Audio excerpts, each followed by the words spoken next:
Real মাদ্রিদের Brazilian তারকা Vinicius জুনিয়রকে ঘিরে চলছে জোর গুঞ্জন। জানা গেছে রিয়ালের সঙ্গে নতুন করে চুক্তি নবায়ন করছেন না ভিনিসিয়াস।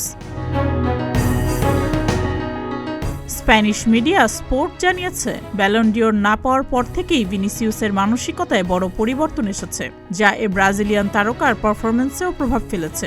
এমনকি রিয়াল মাদ্রিদের ড্রেসিং রুমেও তৈরি হয়েছে অস্বস্তিকর পরিবেশ। গত নভেম্বরের পর থেকে লা লিগায় কোনো গোল পাননি ভিনিসিয়াস। 2025 সালে 9 ম্যাচ খেলে মাত্র 2টি গোল করেছেন। রিয়াল মাদ্রিদ তার সঙ্গে নতুন চুক্তির বিষয়ে আলোচনা শুরু করলেও প্রাথমিক প্রস্তাব মানা করে দিয়েছেন ভিনিসিয়াস। ক্লাবের ভিতরের এক অংশ মনে করছে ভিনিসিয়াসকে বিক্রি করাই সবার জন্য মঙ্গলজনক হবে।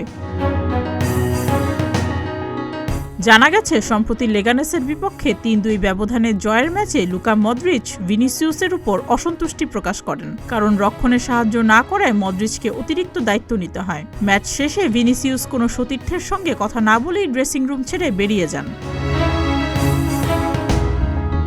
এদিকে ভিনিকে নিজেদের করে নিতে মুখিয়ে রয়েছে সৌদি প্রো লিগের ক্লাব আল আহলি। রিয়াল মাদ্রিদের এই তারকার জন্য 5 বছরে $1 বিলিয়ন প্রস্তাব নিয়ে হাজির হয়েছিল আল আহলি, তবে ভিনিসিয়াস তাদের সে প্রস্তাব না করে দেন। তবে আপাতত ভিনিসিয়াসকে বড় চ্যালেঞ্জের মুখোমুখি হতে হবে, কারণ রিয়াল মাদ্রিদ চ্যাম্পিয়ন্স লিগের গুরুত্বপূর্ণ ম্যাচে ম্যানচেস্টার সিটির বিপক্ষে মাঠে নামছে। এই ম্যাচেই ভিনিসিয়াসের পারফরম্যান্স অনেক উত্তর বলে দিবে। সুস্মিতা, প্রতিদিনের বাংলাদেশ।